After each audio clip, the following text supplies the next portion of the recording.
Okay, I think we're live. Grace and peace, family. Grace and peace. Assalamu alaikum. Shalom. My hotep. Namaste. Free the land, beloved. Come on in, come on in, come on in.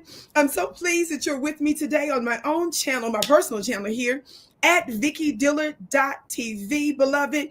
As you come in, I have a little bit of a ritual. As you come in, be sure to come in giving us a big thumbs up, thumbs up. Be sure to like and be sure to share the broadcast. We ask that you do that because it makes it more likely that other folks will know that we are here. And how many of you all know that's so important? Because when you're alternative media, we are the counter voice, yes, to the media apparatus of the powers that shouldn't be. Yes, you heard that right. We are the counter voice of the powers that shouldn't be. And for that, we say thank you so much for being with us today. Family, I think you all see who I have on the screen with me right now. I'm so very excited to introduce you all to our dear brother Tyrone Muhammad. Just before he comes in, family, just know they're going to be important messages that some of our moderators are going to be putting in the chat. I see some of you all coming on in. And for those that will watch the replay later, beloved, be sure to check out the pinned link for upcoming events that we're going to have. Yes. And we're going to, of course, as we normally do, I like to get the exclusive on my channel. And then brother Tyrone, I normally chop it up and then I'll put it on other platforms. My team will put some of the clips on other platforms. So, dear brother, thank you so much for joining us today. Yes, ma'am. Yes, ma'am. Yes. Thanks for having me. It's a privilege. It's a privilege. But we have been in touch over the years. I have done broadcasts with you, at a distance, even without even knowing you at the time. I don't think directly, but I was seeing some of your work, and we have been in touch lightly where you've even sent me some of the stuff that was going on in Chicago. Before we get started, about a couple of things we want to discuss today. Would you just please introduce yourself to our audience? Who in the world is Mr. Tyrone Muhammad? Thank you, sister, for your kindness and always being appreciative to my form of activism, right, or advocacy for our community. So my name is Tyrone Muhammad. I'm the founder and the executive director for Ex-Cons for Community and Social Change. That's ECCSC. And I'm also co-owner of the hemp cannabis brand Support Your Local Weed Man, where we created quite a few Prohibition's THC cafes in Chicago and about to open 2 more. And with that being said, I served 21 years in prison. And while sitting in prison, I just grew tired of watching the disrespect, the violence, the re-entry of Black men and boys coming in and out of prison. And I said to myself that I understand the government does not have an answer, or the correctional facilities do not have an answer to fixing prison and reforming prison, as well as establishing Black men while they're sitting in prisons to be ready for useful citizenship, because the system in its current makeup and formulation simply is made to warehouse and destroy Black men and boys, now Black women, because Black women are the fastest growing prison population in America right now. Yes. On top of the other issues and ills that Black women are facing, that we fight for all the time on the front line. Yes. So I said we can't wait on the powers that be, who use Black death as a hustle to fix the criminal industrial complex. It's going to take us to save us. And that's our motto at ECCSC. And so I don't focus on the conspiratorial plots to destroy Black men and boys. My focus and aim is to point out to Black men and boys that we have direct control over not touching guns, not killing one another, not violating our women, not destroying our community, and creating opportunity so that we can prevent mass incarceration and early graveyards. So I am Tyrone Muhammad, and that's my stand, and my goal is to pressure the establishment, mostly the powers that be, mainly in this state and city I'm in. A lot of Black elected officials have not. Tell them where you are again. Chicago, Illinois. Yes. So once we stand on things in Chicago, I'm able to then have a platform that allows other people to have some form of strength, courage, and because Chicago is the ground, is the groundwork that must happen for the world Come on. to actually come into some unity and some transformation of our blocks, communities, hoods, or whatever we call them, of our people. Yes, that is so, so beautiful. And with your background, you have an extraordinary story, especially being in the belly of the beast, and certainly the conclusions that you come to. And more than that, the life that you've lived to be a servant to your people. I heard about you some years ago when you were defending women and protecting them. And I think you had it was a security company or group. Tell us about that. Well, that's organization. That's ECCSC. So that's what we do in terms of focusing and highlighting the issues and the disinvestment and all the inequities in our communities. In this case, it was just you was talking about the nail shop, maybe. Yes, got it. Got it. And I remember hearing about that. And so from there, I have to say one more thing before we get into our other topic. And then I think from there, you had several viral clips. I think you've been on Fox News. And I don't know how many other mainstream establishment networks, but I think some of the things that you're also known for in the streets is dealing really directly with the police. Talk to us about well, first of all, I'm not a black man. See, I spent 21 years in a 9x12 coffin. Come on. I'm already dead. And when you already are dead, and black people need to understand that we already dead and dying. So when you have no fear of death and dying, then you can establish a position whereby you're gonna gain freedom or gain respect from this world.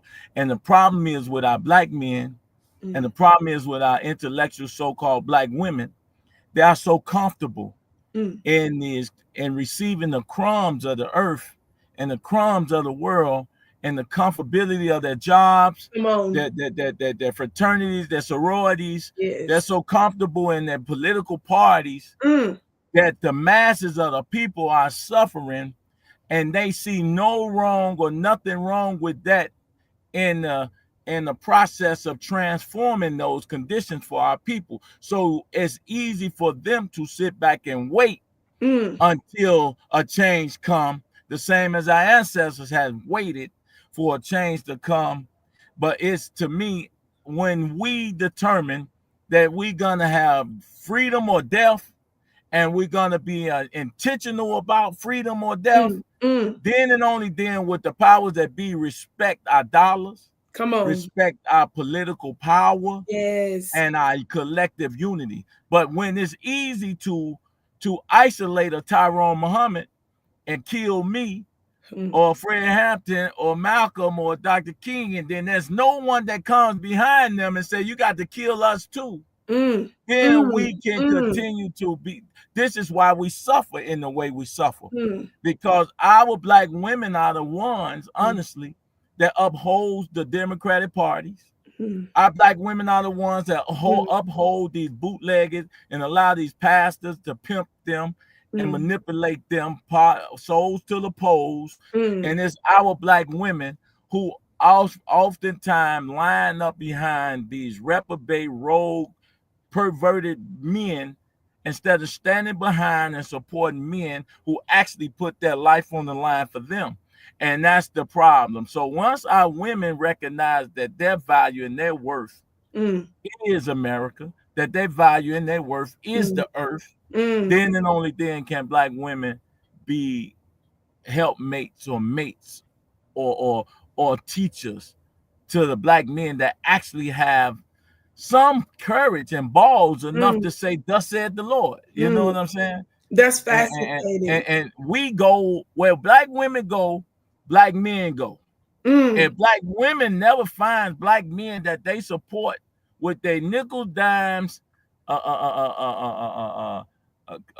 beauty supply store money, chicken money, and all the other stuff that we do, or that they do to give outward beauty and appearance, and not ever put that into this is our leaders. We choosing our leaders. You're not choosing our leaders for us. Then and only then will we begin to realize that freedom is possible, because we're not free. Anytime you can take trillions and billions of dollars and give it to non-citizens, and then all you have is billions and trillions of dollars for graveyards and prisons for black men and boys. Every mother, every sister, every auntie, every grandmama should be outraged that it's okay for black men to die wholesale and to be incarcerated wholesale, and it's not okay for black men to be the most unemployed men roaming the earth, roaming America. Then and only then can we begin. So a little Tyrone being the John the Baptist crying out in the wilderness doesn't get the same attention as a goofy like a Charlemagne, or one of them who want to highlight BS and bullshit where our people are concerned. All the salacious crap. And so my stance against the police is to say, hey, I'm not George Floyd. I'm not the black man that's going to hold his hand up and ask you to please not hurt me. I'm the black man that's going to dare you to kill me, because at the same time I'm going to show you that I'm going to kill you. If it means that it's my life over you, your position as police or whoever does not take precedent over my body, my freedom, my life, when it's come to you disrespecting me and what I stand for in terms of producing the desired result of freedom for our community and our people, and to give these weak black men some heart to say, hey, look, bro, I did 21 years in prison and on parole and still stand against the police. You've never been to prison. You've never fought against nothing, and you scared. Wow. Wait a minute. I'm out there. I'm gonna have to hit the gavel on that, dear brother. Well said. Very, very fascinating and interesting points. And I think more than anything, even more than your words, actually, I think is your energy and your fearlessness that you've been known for. And for that, we thank you so very much for your efforts to protect. I see some folks that are in the chat. Again, some folks are going to watch this later. Christopher, your super chat is blessed 1,000-fold. He says, powerful broadcast, queen. Salute to our brother Tyrone Muhammad. Others are in there saying, talk black to me, and so many others. So we thank you all so much, family. As you come in, y'all be sure to hit that thumbs up button and share.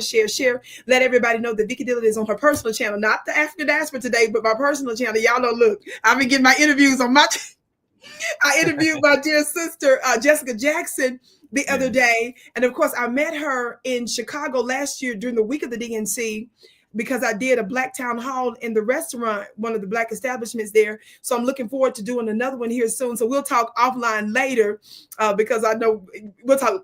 I think you may know a little bit about that before, but we'll talk offline later about the next time that I'm coming. So talk to us. I want to just briefly hit on a couple things, because I really want to spend a little bit of time on you telling us about your Senate run. I think that's so important that we galvanize support for you taking this very profound stand. Yes. So I want to know, and you talking about the powers that be, and you're talking about very, very powerful forces and 20 some odd years in prison. And you're talking about your confrontations with the police. One of the things I'm going to do, I've got an April 5th. By the way, family, that's a link in the chat for a free webinar that I'm going to be doing free Saturday, April 5th, family. So just FYI, sign up. The link is above. And in there, I'm going to be FYI real quick. If this link fall out, I'm going to hit you right back on my phone, and I'll be right back in. Okay. Yes, sir. So yes, sir. You said just and you keep talking, and I'll get right back on. Get right back. Okay, yes, sir. I'm gonna keep moving though. Auntie, for your $20 is blessed 1,000-fold. So anyway, so in that, I'm going to be talking about some of the certain black magic that the government actually permits on its military bases. and some of the different forces. Now, I also understand about being in the belly of the beast. I know very well the corruption of prosecutors, of even the public defenders, of even some of the judges. I sued some of them related to a lot of my activism. I had to deal with all kinds of stuff and how I end up being targeted in my story, but this isn't about me. I'm just saying I'm very familiar, and there are multiple layers and many moving parts that I think a lot of folks are unfamiliar with. And I think some of them don't even understand how many of those same forces that you think are independent are actually working together to work against you. And so that's another reason why I so respect a lot of the work that you do. So I'm going to be exposing some of that on a geopolitical scale and connect it to how it's connected to us locally. So family, be sure to click that link above. But in talking about that, Brother Muhammad, I want you to tell me a little bit about how is it that you went viral related to, I saw some of your videos where you were capturing. The X-Con for Trump, or which one you was? Well, it's a little bit about that too, but you were talking about also some of the Venezuelan gangs and so forth. Talk to us about that, because once again, when you talk about some folks that are scared to discuss certain things, tell me a little bit about that. Yeah, so when we look at the terroristic effect of violence that's we, even as Black men, have languished on our communities, then to openly, our government openly allow TDA, Trinidad Aragua gangs to come in our communities. They're not in white neighborhoods. They put these people in near our proximity of Black people. Come on. And they put these people in the community without ever vetting them.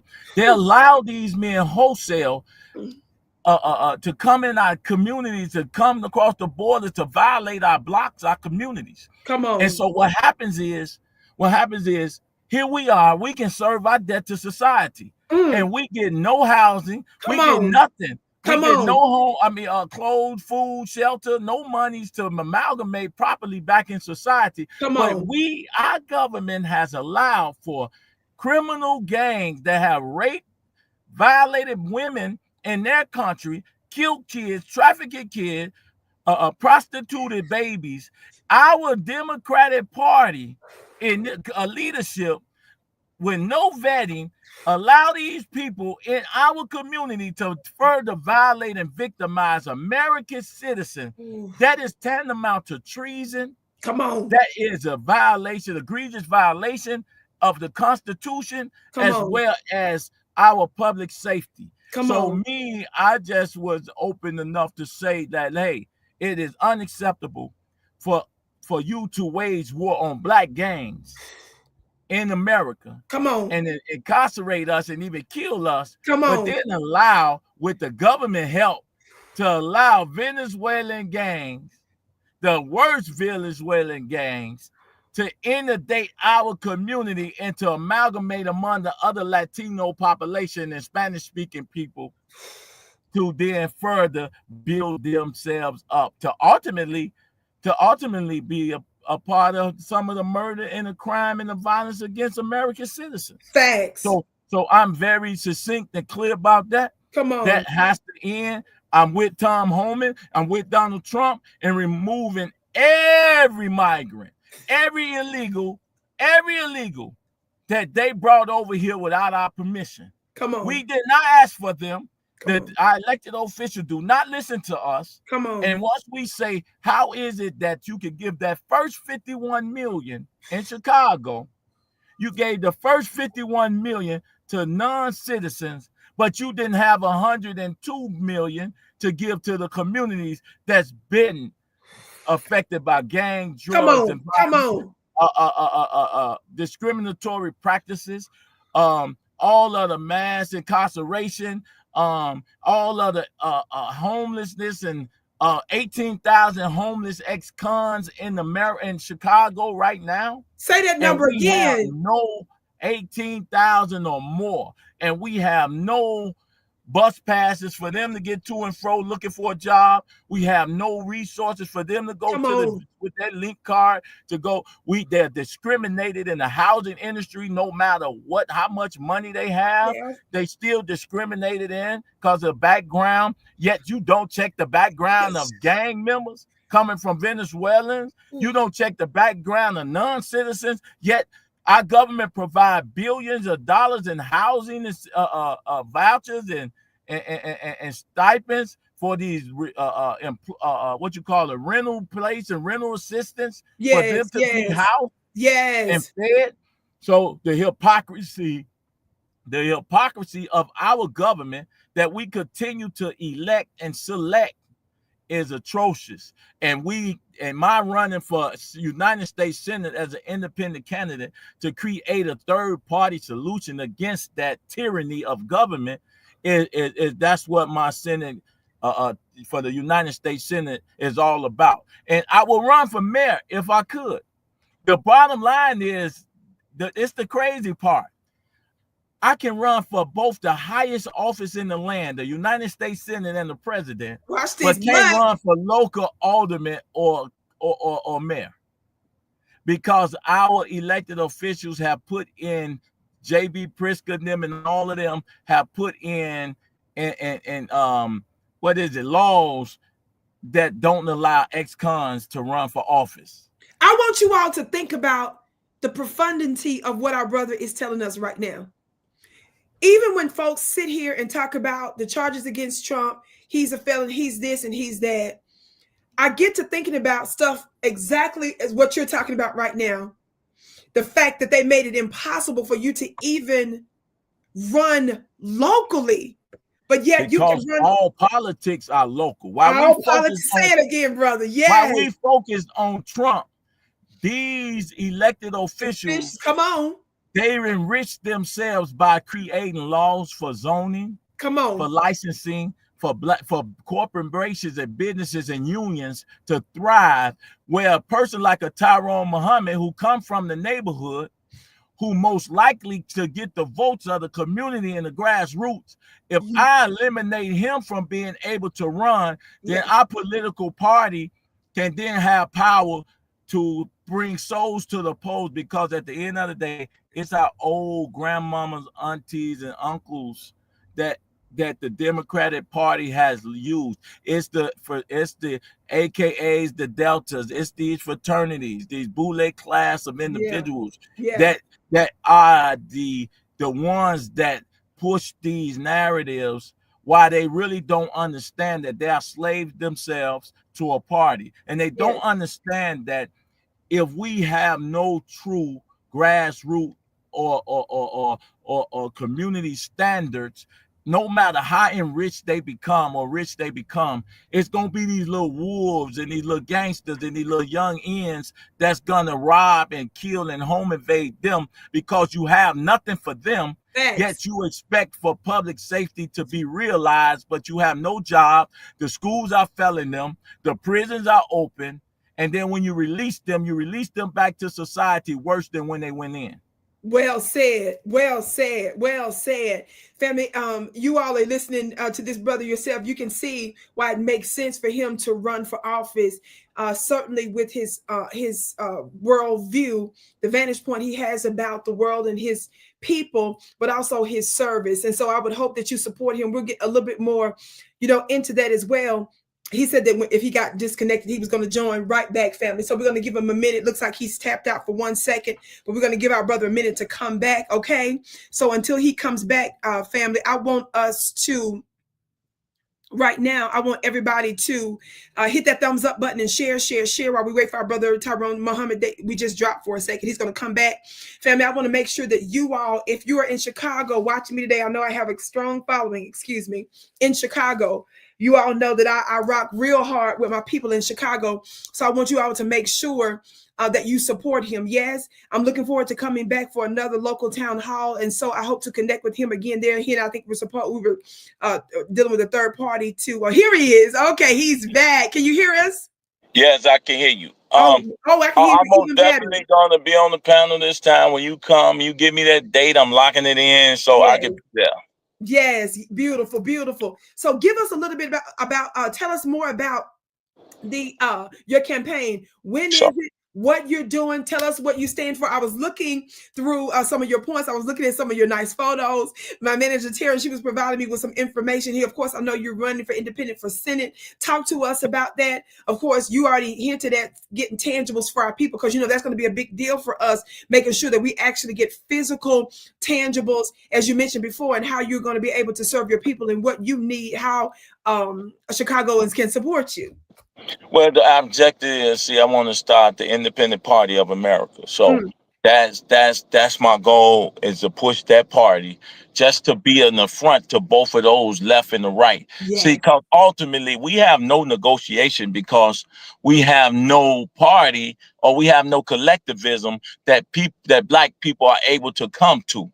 So in creating the Independent Party of America, and then hopefully I'm about to kick off my super PAC brunch for super PAC, the creation of my super PAC that will allow so-called celebrity or multimillionaires to actually donate in my campaign, because I figure I need to raise at least $3 to $5 million just to really place in this state is so huge and racist that in order for us, see, Vicki, it's like this: win or lose, I win. Because when you see the audacity of an ex-con to think that he can run against an established party and an establishment and bring new voters and invigorate new ideas into a campaign to actually be able, no one is going to beat me as an independent. So I'm going to make the stage. I'm going to make the debates. So for me to be able to debate and then to point out and call out all of the injustices that was created by the parties that's on this stage. The people would then know the difference between a candidate that represents them versus a candidate that got talking points, that's continue to push this gender, this wokeness, this ultra left, never middle, never conservative. When Black people are historically a conservative people, we are never finding a balance to even push our agenda, as well as create a platform. I'm a man. I'm a heterosexual man, and I have the audacity to say that everybody on this stage is heterophobic. See, we have to be able to, just as they create and say, and even push back at some of the narrative of our beautiful Black sisters that don't understand the psychological dupeness that they've been under. When you say toxic masculinity, then I can also say toxic femininity. What are you saying? You don't, any man that's a man that can put you in your damn place and tell you to sit the hell down and shut the F up when I'm talking to this oppressor, you shouldn't be put in front of us while we fighting for our freedom. That's the man, that's the candidate you need, that's gonna say the truth without worrying about being canceled or worried about being censored. There's too much censoring, in the sense that that's why Donald Trump is where he is today, because he's not really a Republican or a Democrat. He is his own man, and he breaks up the system. My goal is to bust up this political monopoly and this political what I want to say, brainwashing that Black people have been under. And maybe it started with me running as a United States Senator to give ex-felons and all the little homies on the corner some hope, to say that, hey, if brother can get up there and articulate himself, his views, the issues that's facing our community, then, man, that's inspiring. Then maybe we could bring these young men out of the shadow of violence and out of the shadow of death and to the light of truth and the light of life. You know what I'm saying? So, and that's what we got to be. And I'm just happy to be an example of somebody who can go through the prison industrial complex, come out of the concrete coffin, and then do maneuvers of life. You know, while fighting I often say I consistently do maneuvers of life while also fighting towards the maneuvers of death. Wow. Because if you're not talking about dying, you can't be talking about freedom in a land of oppression, in a land of systemic racism. If you're Wow. not talking about how I die so that my generation, our future can live, then Wow. you are lying about loving Black people, Wow. and you are not fit to lead because you're a sellout. Our people, because you have no ability to divorce yourself and That's your deep. own personal needs from what God has called us to be. And oftentimes we Wow. often die in order for the next generation to live. Because inevitably, everybody gonna die. It's Yes. the quality of living and the quality of life that you ultimately want to leave or give for your community. Yes. Yes. You see some of his information he sent over on several of his pictures here where it says make Illinois great, Tyrone Muhammad independent for Senator 2026.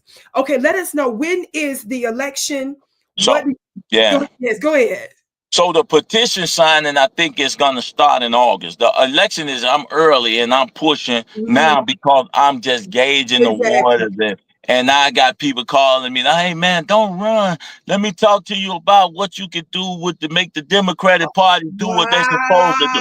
So, Wow. no, I'm going to make you do what you're supposed to Oh, do come when on. we actually challenge you, your removal, so that you can now become accountable to us. See, Yes. I'm going to make you accountable on that stage, and I'm going to make you pledge to the people that this is what you're going to do for us. It's time out for us to continue to sit back and watch these people carve up wealth in politics, while we as Black people, even in Chicago, we receive 2% of all contracts. 2% of all contracts. Come And on. then, even then, the government is hesitant in how they pay us after we've provided the service. Furthermore, with a whole lieutenant governor who thinks she's going to run for United States Senate against me, because it's mine to lose, not hers to win.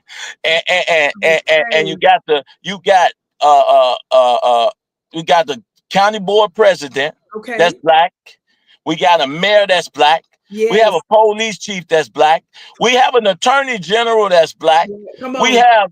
have now a speaker of a house in Illinois that's a Black man. Come on. We have all of the over 150 Black elected positions of power in Illinois, in Chicago, yet our communities look the way they look because they don't feel that they have to be beholden to us. Exactly. We ain't put no threat in putting their ass in the trunk in Lake Michigan because they think they can violate us constantly.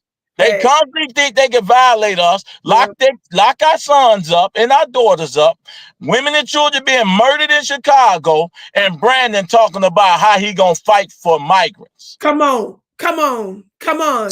See, we are cowards. We let everybody violate us. We don't own businesses. Here I am as a Black man. I employ over 50 people, over 50 Black people, and I employ over majority Black women. And we pay taxes and we put families to work. Come on. And I get no support as somebody who came from prison. Come on. Who overcame the odds. Yes. My community and put people to work. That should be commendable. Yes. In fact, it's not. The elected officials here fight against me in everything that I do while claiming they want equity and justice. So equity, DEI, means Black man need not apply. Black men need not apply. Returning citizen need not apply. Anybody that's affected by gang, drugs, and violence, anybody that's been deemed disinvested should not apply. DEI means help white women, Yeah. help Yep. trans and LGBTQ Yep. community. Yep. It means help Asians. Yep. It Yep. means to help white women, Yep. and it means to help everybody but black men become the fathers, the caretakers, the providers of their community, their family, their children. So if we have no resources as black men, if we have no opportunity to transform our thinking, our family lives, then all we have then are graveyards and prison and terrorism on our women and our children. This is very powerful. Family, for those of you that are just tuning in, my name is Vicki Dillard, beloved. You are tuned into my personal channel today. I like to do the interviews here so that way we can chop it up and put it on other platforms. And we're so pleased to have Brother Tyrone Muhammad with us. He has been a servant for his people, and he is now running for Senate. There's been so much politicking and so much sabotage, particularly by the Democrat Party in Chicago, and that is where he's based. We want your help to elevate our voices, to make sure that we get tangibles for our community. Of course, reparations is such a big deal. And of course, as you just mentioned, immigration is a huge deal. You're calling out very specific things as it relates to some of the foreign Venezuelan gang members and folks allowing all these foreigners to come over here and flood. And as I've told people before, it's not about hating on another group. It's about the fact that, number one, they love to intentionally lump legal immigration with illegal immigration. They do that on purpose. Right. So they do that on purpose. And then they can justify stepping over a homeless black person, stepping over even a homeless vet. And I'm hearing from people in Chicago that tell me they had to move out of the city because they can't even afford to live there anymore. That's right. Our government, state, local, and federal, to ensure that they have billions and billions of dollars. And my people keep saying to me, why is it that we have to beg for money and foreigners, money is just being, thrown at them? I remind folks that folks out of your very state, Brother Muhammad, I've talked about this over the years and I'm talking about it again. I'm going to continue to talk about it because it's relevant now. What? You had Dick Durbin on the floor. I talked about it when he first did it a couple years ago, and I even talked about it recently when I was on African Diaspora. Dick Durbin, a senator out of Illinois, he had the nerve to be on the floor of Congress and say the reason why they want the illegals to get legal status, is because they need more bodies for the military. And so by offering them citizenship, not only they're going to get citizenship, you know what comes with being in the military? You get access to grants, education, your family's taken care of, healthcare, and a whole bunch of other goodies that they're going to give them folks and justify doing that. Now, I want your feedback on this, and to be honest, you already hinted at this through your entire statement, really, and that is this. I understand fully about the system because I've been through it myself. When you say, let's give criminals, because that's what you call somebody that violates the law, I say to my people all the time, how is they come up with cute little fluffy names like dreamers for people that are illegal citizens? They don't come up with those kind of names for our people. I don't know any fluffy, precious name other than criminal that they give us for crimes. But when you say give them legal status, you're saying let's clear their records so that they don't have to worry about hoops, barriers to housing, to jobs, to healthcare, to government contracts, to those kinds of things. That's what you're saying. So, Brother Muhammad, my thing is, how is it that we can sit here, not only give them hundreds of billions of dollars, but how is it we're sitting there talking about giving criminals legal status to clear their records, and we're not talking about, at the very least, giving FBA, Foundation of Black American Freedmen, however you want to call yourself, Black Americans, clearing our records? So it's clear they don't have to have any of that to get housing, bank accounts, cards, and everything else. They even have cars and scooters riding around here, where it's hard for us to even get from our communities to work. So with that being said, wow. They don't even have the ability to say, with in Illinois, over 2 million ex-cons. You don't even say, if you go to the military, ex-felons, we can clear your record and we can transform. We can't even. The bottom line is the objective is not to empower black men. The objective is to destroy black men. Hey, Aki Haki Amata Booty. A black man, single, obsolete, dangerous. Hey, Wow. it has always been the conspiratorial plot to destroy black men. You have to. The COINTELPRO is about stopping the rise of the black Yeah. messiah. Yeah. So, in order for, if we think this is a phenomenon, it's not. It is, the fact is that why would I, as who still have white supremacist views, think to empower a people who can ultimately remove me? They feel that a lesser individual like the foreigners are not the same as the historical warriors that are black men and women in America. Wow. See, once we wake up, once this sleeping giant wake up, Yeah. we would then rule and control the world. Wow. And they know that our style, our folkways, our mores, our norms, everything we do is intoxicating. Yes. So if we don't ever, if we ever get into a point where black boys, black men can be inspired by Tyrone Muhammad, or be seen, where I have the audacity to call my organization ex-cons for community and social change, to take what they have deemed constitutionally as convicted status on the 13th Amendment, and then use it in a way to say, I'm X of everything negative, con, and I'm also X of everything you've ever said. And my X also is a mathematical equation that represents unknown. That's unknown, untapped ability, untapped history, untapped everything that is that makes us X. They call us X, but really we are the answer to the equation. We are the answer to the problem. Because if all your black men are mass incarcerated, have records that's been voted on with our own people help, with the whole Clinton 1994 crime bill, that our elected officials helped vote on that to destroy their sons. But what they didn't predict is that what God you throw away, what you wanted to use for ills, God is now using for good. Now we control our own destiny. I have no issues or ills. That you got to understand. I served 21 years in prison for murder. There's nothing else you can say about me outside of being incarcerated.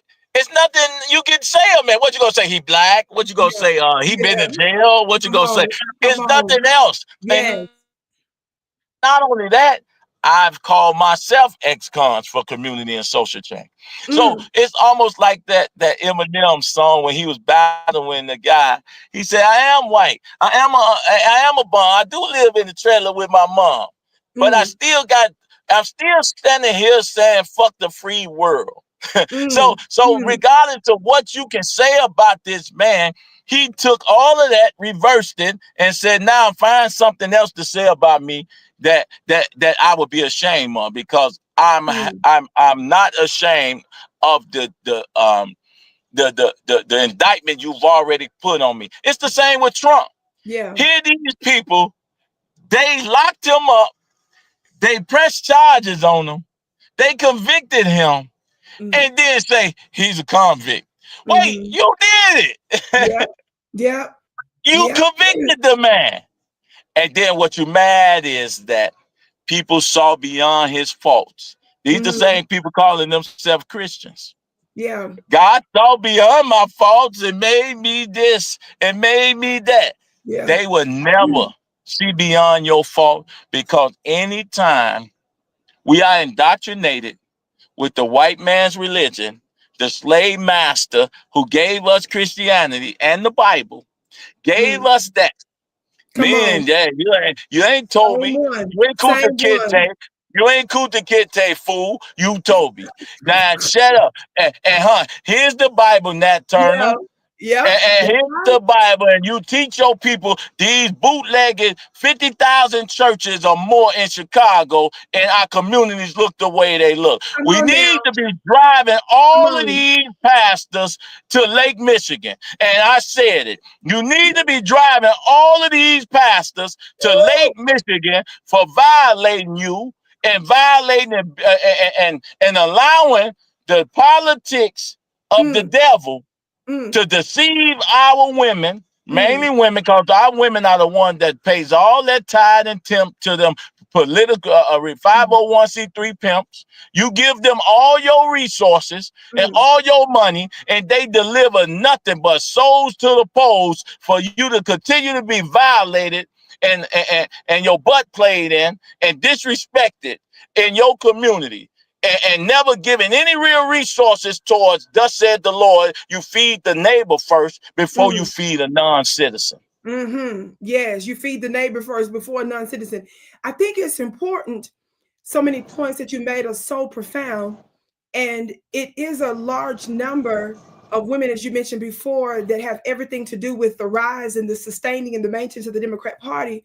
But there are also a handful of folks just like myself that's been on the front line for years. And I think it's important that voices like mine are elevated on a consistent basis Absolutely. and that not more attention is given on those other women, because I know a lot of other Black women that think like me, that believe like me. And the problem is that the Black women like the Joy Reids of the world, the Angela Rise of the world, the Jamil Hills of the world, all of those folks are given large platforms, whether it's cable media, whether it's television, whether it's radio, whether it's print publication, and their voices are elevated. So it gives them the appearance of outsized influence while they intentionally try to prevent, frustrate, foil voices like mine. And not only that, even the former current press secretary, Karine Jean-Pierre, you remember her, that the Black lady, the Yeah. former press secretary, she continued to have me blocked on her personal accounts prior to and during the administration. So it was Black women that came against me. It's the Tamika Mallory's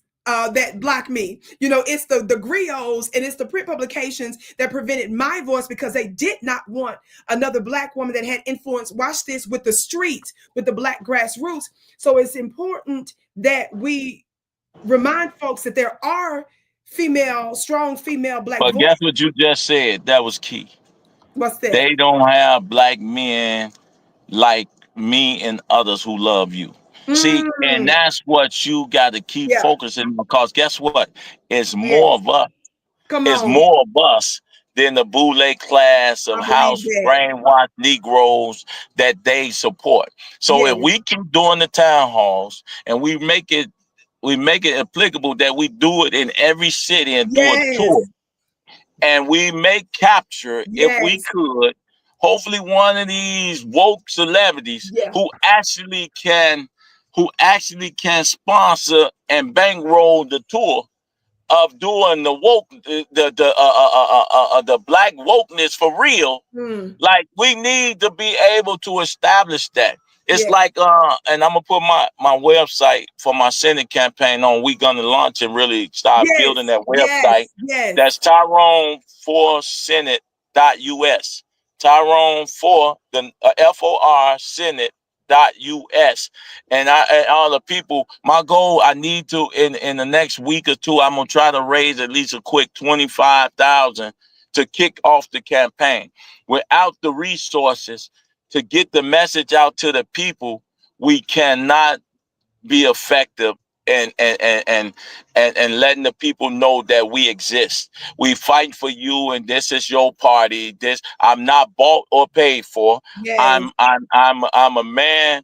I'm a man who really will put my, so that the people send me and I go, the people send me, and that's where I go. If the people say do, I gotta do. And Yes. even in the rural white Americans who's starving and suffering too, I have to represent their interests. Yeah. If it's farming, if it's guns, if it's whatever. But what we do as a collective and bringing our communities to wholeness, Yes. we have to have resources. We spend it on everything. My goal is to get 100,000 people to put up $5. I'll Yeah. be okay. I can make it. I can move around. I can do. Cause listen, the motto is, and I'm gonna start putting it out: 1 million touches for change. 1 million touches for change. That's 1 million me touches for personally. change.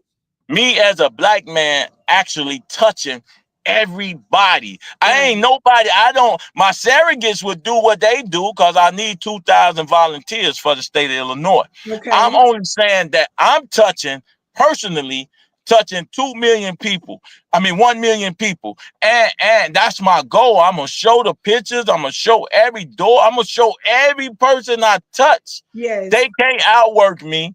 They can't outlove me. They Yes. can't outdie me. They can't Wow. out nothing me. Come So on. I'm not worried about their money. I'm not worried about all of that. Right now, like I say, in Illinois, they got Lieutenant Governor Stratton. In Illinois, they got Robin Kelly. In Illinois, they got the Indian brother named Raja, who Okay. got like 4-5 million already in his Wow. campaign. And JB and Juliana Stratton being the lieutenant governor of JB Pritzker, he probably gonna bankroll her campaign. But one thing they're gonna do is fight each other, them Democrats, for the nomination. Yep. Go on, fight. Go on, give me all the talking points I need. Go on, give it to me. And thank you, Cool Cassie, for putting that up, Tyrone for Senate.us. Yes. But if I can't, and maybe Vicki, you'll figure it out or help me figure it out, to be able to have some in the background that talks about them contributing to the campaign. Because the bottom line is, once I get on the road, we're gonna be able to attract those who really want to see change and really want to have the real resources to actually put in the campaign to move the needle. Someone just said, bro, I'll definitely donate. Salute to you and your future success. And many others have said similar things. Yes, indeed. I'm going to put this back up for my moderators that's putting your link in the chat, Tyrone for Senate.us. That's very important. And you started it. When you first started talking about the campaign, you said that you win regardless, whether we win or lose. It sounds like to me, you're really finding another avenue in which to elevate and to platform our needs so that the powers that be that controls the levels of media and all these spaces and places don't continue to suppress the reality of our demands and to hold them accountable. And so this is what I certainly support. Talk to us a little bit about just a handful of things that you're going to be pushing. What's a part of your campaign? What's some of your political points that you would like to discuss? No, most definitely we want to talk about creating proper contracts and opportunities for black businesses, right? Mm-hmm. And the creation and establishment of No, I'm good. No. Okay, no. It's the loading zone, so I'm gonna need it for work. Well, in a minute. I'll be leaving in a second. Okay, thank you. Okay. Yeah. They think they can move you when they want to move. She don't even know. She don't even know who she's talking to. So with that being said, little white girl, you think you can leave, move from, we got a loading zone. So what? Hey, so anyway, that's one of my main points. Public safety is a must. Prison reform, reentry, and housing, proper housing for our community. Yes. Also farming and agriculture. We have to get back into farming. It also plays well downstate because the farmers are hurting. No matter what we say about white America feed us. Yeah. We got to stop because we don't own farms. Right. Who you think making our food? So now when we all get these things intertwined, these issues and relationships are intertwined, then and only then do we have collectivism. See, we don't have negotiating powers with white people because we don't even see the value of white people in the stuff that they do, and they don't see the value in what we do or what we bring. And so me standing before them, not only understanding that I represent the people, the community, me, but also I'm able to stand and spit truth to power, regardless to where I'm at, who I'm with. I'm not gonna get in this room and be less black than I am in this room. So those are the issues. And women rights and healthcare and reproduction rights for our women, because our sisters are the, and this is why I can't stand about black women. We go fight for Susie, Anthony, whatever her name, cancer institutes, while black women are dying of cancer more than anybody, from ovary to breast to all types of stuff. Yet we continue to support white women in their cancer efforts, while they don't support black women in the issues, as well as the mortality rates of their children. Exactly. And then bring about a political transformation that also addresses we the people, to be able to stand on that stage, to listen to the voices of the people and not be politically correct. Is the biggest thing to me in the world. And because my goal is, even though if you look at my platform and look at the stuff, I got all those issues up there. And still for me, I want to listen to the people and let them tell me what they want me to go do. Because that's really what it's about. If every time you hear a political person, he's talking about, well, my platform is, see, this is what I want to.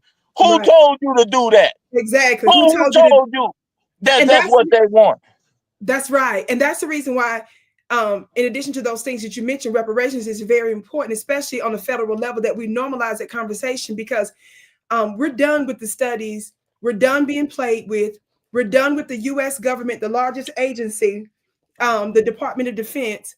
You know, they've had at least 7 audits that they have not passed, and they cannot account for trillions with a T. I've discussed and brought those articles and receipts before my audience, and also in African Diaspora. I've talked about this a few times, where our government cannot account for trillions with a T, trillions of dollars, and they have not passed at least 7 audits for the largest federal government agency. So I want them to cut the check. So that's what we're saying.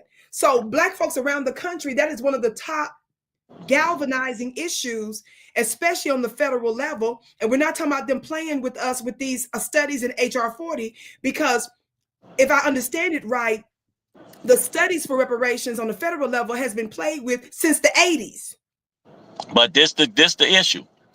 Everything you just said, here we are, 60 years, 100 years, Democratic Party. Yeah. They ain't brought no reparations.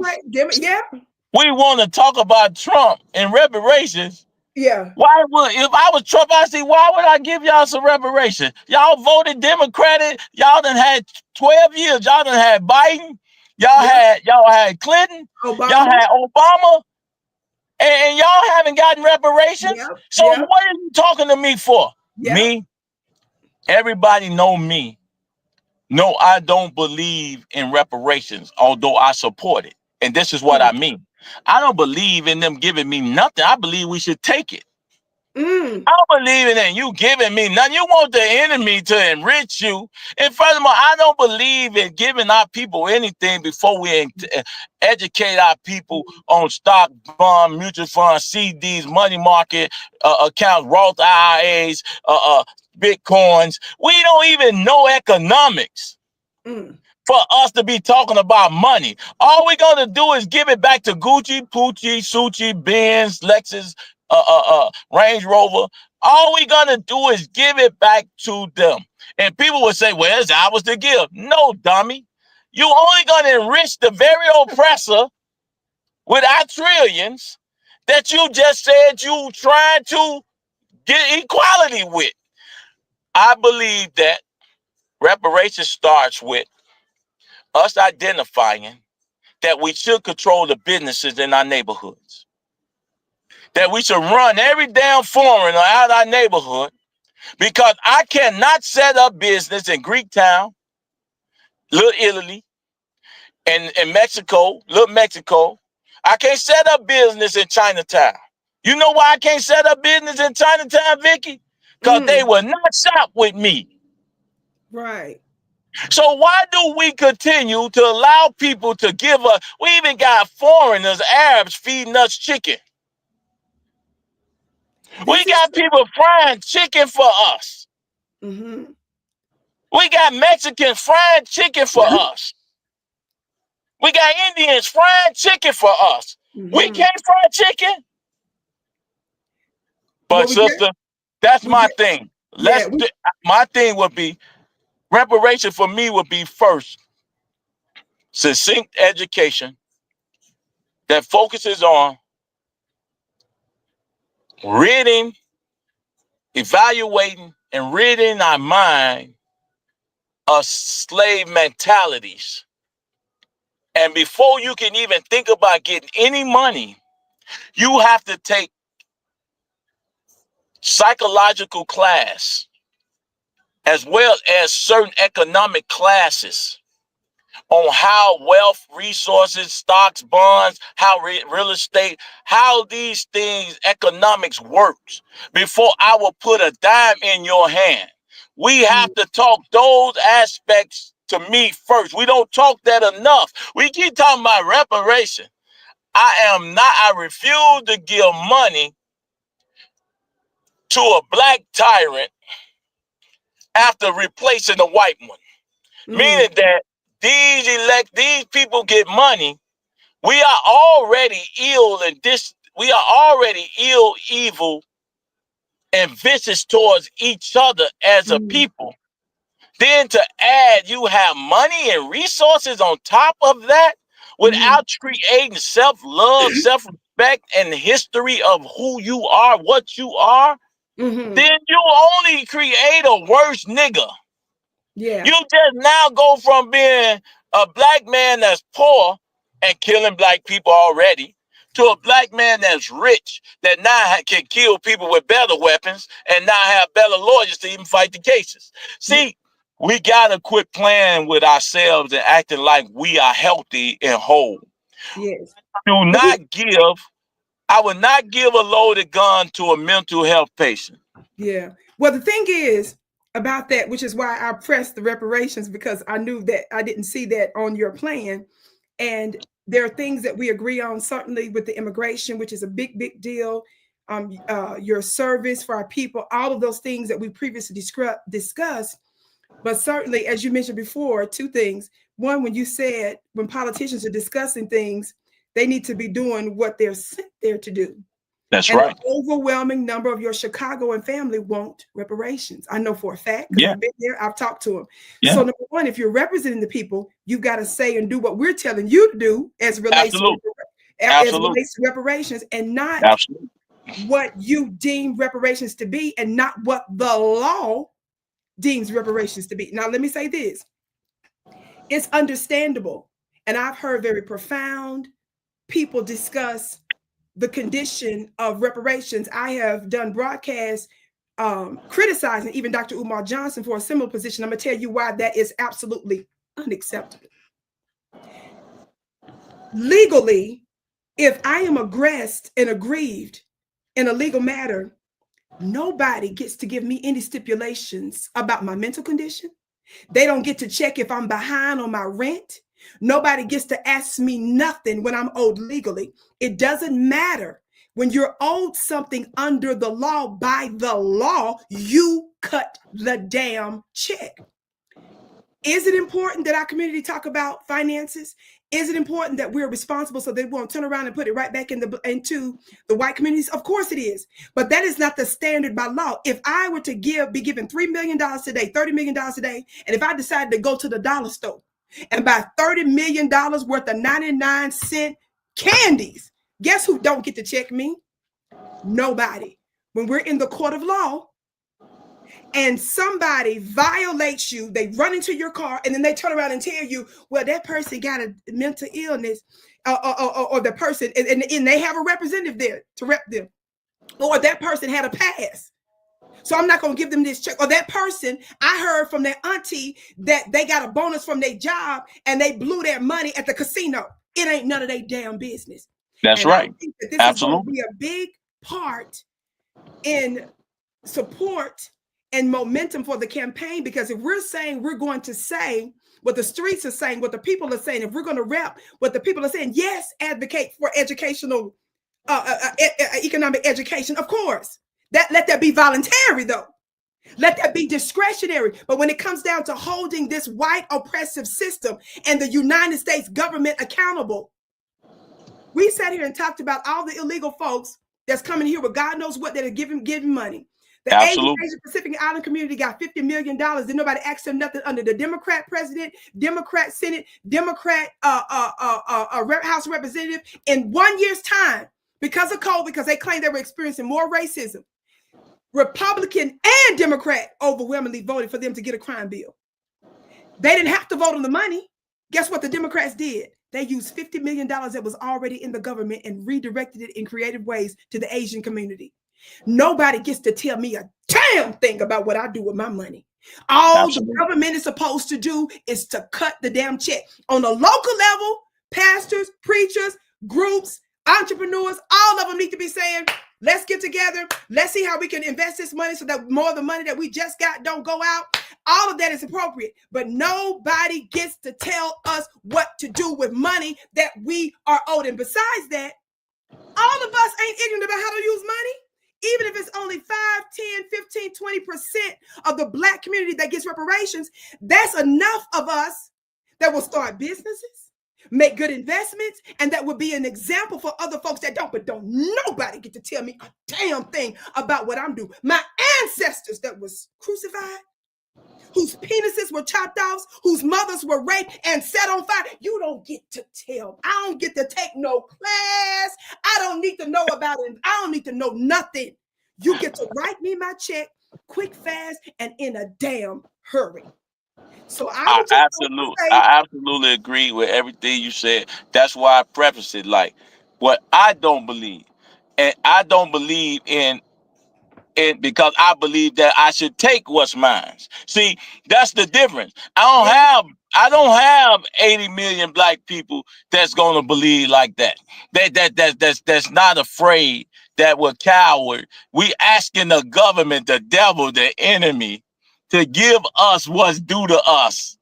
When in fact, if we take it and shut down America, it's coming to us anyway. You asking them to be benevolent to us, to do what they supposed to do to us, when we don't even have the doggone balls enough to stand as 100,000 strong and go to the Capitol and even demand it. So now, in that sense, I'm always for them giving my people what's due. I'm only saying that in the effort, we will be still waiting because you don't have enough Tyrone Muhammad's in Senate. That's gonna also, that's me, that would be my argument. Yeah. Thus said my people said they want their money now. And we asking based on this, and the third, you need to deliver. Now we can do it another way. If you're not gonna deliver it in a legal way, we got to figure out how we're going to take it from your ass. So either way, if you're going to get it, you can't have no one approach towards getting no money and getting no, because if I was in the streets, my hustle got to be, okay, I got the powder and the rock. Also, I got some weed too. So there's many ways to go get this money. White folks fear the term reparations because reparation brings with it, in their mind, like you said, no real context. And as long as white folks permeates the Senate, the House, we will never see it. Maybe not even in our lifetime. But I know what we can see. Go ahead. We will see, because you're talking policy. It has to be policies that makes them do that. And each city is separate. Each state has a separate constitution. So a mostly Republican state with 1 million Black people won't ever see reparations unless we make it a federal movement to make it an executive order But only way that's gonna happen, Sister Vicki, is we got an army. And I'm telling you, I'm being very optimistic about it. Okay. I know this white devil. The thing is the language. What I mean by that is, I know you mentioned, and I put up here what my brother said. We don't care what you call it, just cut the check. That's right.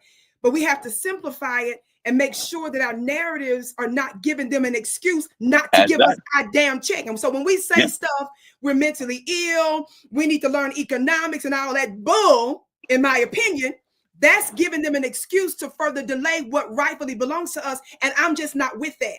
Whatever you want to call it. I'm going to say this because I got to actually get ready to go on live on after they ask me in a few minutes, and I want you to end it. Yes, this is important that we discuss this. Like I said, I brought up reparations because, like I said, I saw that I didn't see that specific wording, even though you did mention about businesses, economics, all of that. Yes, that's on your site, but I still wanted to specifically make that clear that that needs to be specified and clear from a federal level. Now, I'm going to say this. Why didn't blacks come out in large numbers? Why did most of us stay home, or folks punish the other side by voting for Trump? The main issue amongst us was reparations. So it's got to be said what we say. And what we said was, you didn't win the White House, Democrats. You didn't win the Senate, Democrats. And you did not win the House of Representatives. When the numbers came in, if black folks had showed up in the large numbers that we normally did, especially under the Obama times, or be honest, Kamala, she didn't even get the numbers that Biden got. I'm sure you know that. She didn't even get the black turnout that Biden got when he ran. Notwithstanding what the other groups did. If we had come in the large numbers, they would have counted on us to come out in our large numbers. The Democrats would have won, and they didn't. And the main mobilizing reason why we did not is because they didn't cut the check. So no matter how impossible it is, almost everything you said is impossible, brother. The Democrats ain't doing nothing. All the stuff that you're saying you want black folks, they ain't doing none of that. They ain't. That's why elevated in such a way to where this is where they know we are. I'm gonna say this, and I'm gonna be done. And I want you to end it, okay? Family, if you're just tuning in, make sure you give us a big thumbs up, like and share. I wanted to highlight it, like I said, because I knew this is where you stood. Like I said, I went through the program and I brought up reparations for this reason. And this is very important. And I'm going to give you credit where credit is due. I mean, I appreciate all those other points. That's why I support your community work, your immigration point, all that other stuff. But I think this is very, very key. And we know that economics is a big part of this. And I'm going to say this. I did a broadcast recently because I've been calling out for the last, I don't know how long, because I did like 3 broadcasts on the Ukrainians getting SSI. I think you know that, right? That the Ukrainian migrants in the United States, we give them SSI. So in addition to sending them hundreds of billions of dollars for an unjust proxy war that we got them fighting against Russia, we turn around and give those that they allowed to parole here in the United States. And that's the actual language that they use in the SSI documents, those that we allowed to parole here for a certain number of years, we give them Social Security. My people started to come to me and tell me that worked in the government in the SSI office. People anonymous supporters of mine that told me they work in the SSI office. They told me that they're expected to even prioritize them when they come in the office. They're meant to put aside other applications to make sure that there's a prioritize. Guess what I found out even more recently? One of our people leaked that she's a tax preparer. And do you know, brother, that Armenian migrants that experienced a genocide with Turkey a century ago, we give them in the U.S. tax under IRS, we give them $100,000 tax write-off for reparations. And I gave the receipt from the IRS website. So when it didn't go through the traditional way of Congress, they found a creative way through the IRS to give these folks. And the lady broke down that they're allowed to double dip, separate from them not even having to disclose all the income they get from foreign countries in the United States. What the hell are we giving Armenians? So, but for that point, reparations under the IRS. For that point, what the hell we giving Jews? Reparations for a German Holocaust. See, I ain't gotta go. I'm the type that's gonna say that on stage. Exactly. I don't gotta go. I don't have to go to find no information like that when I can see the billions and trillions we've given to Israel now. Like we give them that every day. Yes. Like. So I mean, that's the group I'm going to focus on. Like, if you can give them, and I know that's the group with the name Muhammad and the Minister Farrakhan, then the name, I already know who going to target me. as it relates to all of that. But you know, it has no relevance when your people, if black people vote for me, and a lot of them won't, I'm going to get the streets and create new voters because they caught up in that party. Yeah. Then we win. Yeah. Win or lose, you better believe I'm going to make it a national attention on whatever. And if people say they want reparation, I'm going to create in the platform a platform or I'm going to create my think tank around reparations and how to deliver it in a more modern, succinct, transformative, no matter what you call it, cut the check type of way that don't send buzzwords. Like, see, we talk how to be strategic. Yeah. But yet you don't telegraph certain things. You got to be able to talk a language and get what you want. At the end of the day, it doesn't matter what you call it, just deliver it to us. Deliver it to us, exactly. And we're on the same page as it relates to that. This has been absolutely amazing. I so respect so much of what you're doing. And again, this is the reason why I want you here. Thank you so much for allowing me to disagree with you publicly. But, you know, that's why we brought the topic up. And this is real talk. This is important. You're doing too much good work. And there's too much to support. There's too much to stand by for us not to have this conversation. And I pray that you have that support and that certainly, that specifically, like you said, in whatever form, that reparations, but that people are able to have a word on the streets to know to mobilize behind it. Because we know this much. That was the main factor. And why the Democrats lost the Senate, they lost the House, and they lost the presidency. And so I only brought up the Armenians because individuals, because they didn't get it pushed through Congress traditionally, they found a slick way through the IRS individually, you see, and it's literally reparations for the genocide in Armenia as a tax write-off. So that's why I brought that up in that sense, because it's through the IRS, through the tax. And so they just let them get 6 figures through that. And so that's why I specifically brought that. And I only brought that up because once again, that's an alternative way that they found for foreigners that ain't got nothing to do with the genocide that we committed against them, but the genocide against us. We still sitting here playing games and jumping through hoops while the Asian community is getting their millions, Ukrainians are getting their hundreds of billions, and we sitting up here talking about, well, we can't use that language because they gonna run from it. At this point, I'm saying blank all of that. You hear me? And that government can't even explain. Because trust me, they didn't use that language. They didn't use that language. They figured out a way. We just see, we are black people. We don't know how to they use the word reparations. Well, then that is. So watch my look. I'm giving a shameless plug. Watch my broadcast I did on African Diaspora News. I literally give the receipts, and I show how even the New York Times. I broke down how even the LA Times, they were specifically putting it in those print publications about it being viable. And when they ran into a snag, they opened up a door with the IRS to give them, and that's even the literal title. The editing team put the IRS website to let them know even the Adobe format to use, gave them the treaty that we had with them to get it to them, and it's literally a reparations write-off. And so we give the receipts on that. And so I brought up New York Times because I use it as one of the articles I referred to LA Times, because this was years ago, 2015. I forget some of the other years that I brought up, to where major U.S. government, U.S. Print publications were pushing their reparations as a real and viable issue that they had for a whole. That's Kim Kardashian people. That they sit up here. See, I'm a magnet, and I'm a sponge for my people. So whatever energy they put in it, that's the energy I'm giving it back. Yes. So that's the energy I'm giving to the whoever listening. But then I'm gonna add my caveat. You don't give us reparations, we going to war, we taking it. So if you ain't ready to fight or die, I know you ain't gonna be around to spend that damn money anyway. If we don't get these other issues in order, we dying every day.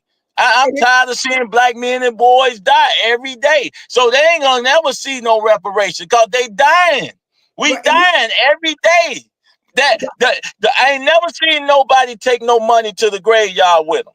That's true. I never seen her bring trucks following raped women and murdered baby girls in the community. That ain't happening. That's what's important to me right now. Yes. But that's what's important to you doesn't mean it has to disappear. That means it still needs to be at the front, but also reparations need to be at the front. And don't ever forget, dear family, I always break this down. We know for a certified fact, this is not just amongst Black folks, this is amongst all groups, that everything that relates to increased crime, medical disparities, educational disparities, entrepreneurial disparities, every single one of those areas and metrics are directly or indirectly related to economic disparities. Absolutely. So whether it's health, family issues, crime, all of that. So the cutting of the check in many instances, we know not every circumstance and situation, that's not the case, but for most of the ills of Black folks, it's exacerbated because we don't have what we need economically. So that for me is why it's top priority, because it automatically heals and it automatically helps, and it certainly would diminish quite a large number of other issues that we have when those things are intact. That's been proven in no limit of time in multiple studies amongst multiple other people groups as well. So just never forget that. And again, well, let's go get our bag then. Let's go get our bag. Yes. Let's go get our bag. Thank you so much for coming on, dear brother. Would you give us one more time? Let us know. Your next. What's the next action that they need to take on your behalf? So I'm looking at to do the development of my super PAC. Okay. Within the next week or two, and do a brunch just to introduce and invite some people who I think may have some money to contribute towards that, and then just pushing the narrative. I'm about to start hitting the streets and the blocks, build out my website, get the emails of everybody that want to be in some form of way to share, to send their messages to tell me what it is they want me to do. And emails and phone numbers, so I can send out emails and blasts and stuff to let the people know our every move, to show up, to be on the front line, especially in Chicago, if they want to have an opportunity to be a part of the campaign. Man, I'm gonna need everybody, all hands on deck.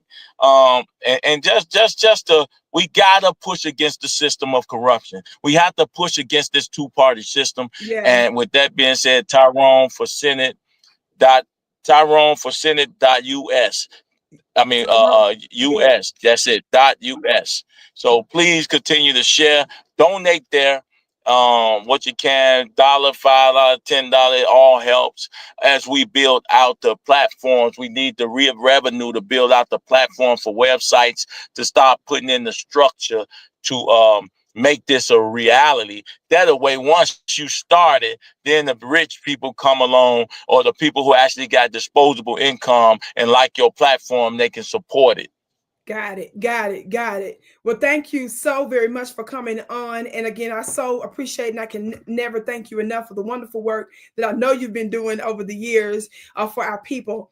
And so I know you mentioned before about not having that support and appreciation for that, but I just want you to know I've done broadcasts on you. I've mentioned your name before. I've talked about the good work that you've done amongst the community in different ways before we even ever officially talked the first time. I was doing that. So I certainly appreciate that good work, and I continue to expand it. And I think that reparations is a big, big deal, to be clear, along with the other wonderful things that you're talking about. I certainly understand your point.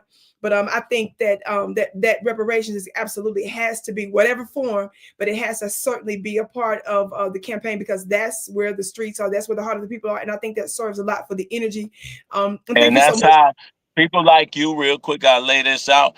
Then I create my think tank. People like you and others who's been Cam Howard, who I deal with, my brother and friend, and people who's been fighting on the reparation front. Then I put them in the committee to think about, hey, what are the unique ways we can get at this? What I did. I don't just want to call something reparation and not figuring out how you force the issue.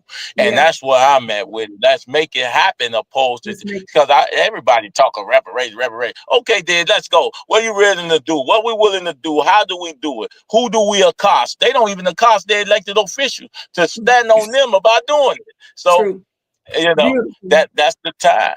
I think that's a happy medium. I'm with that. So we'll be talking. Yeah. All right, Queen. Thank you for having me.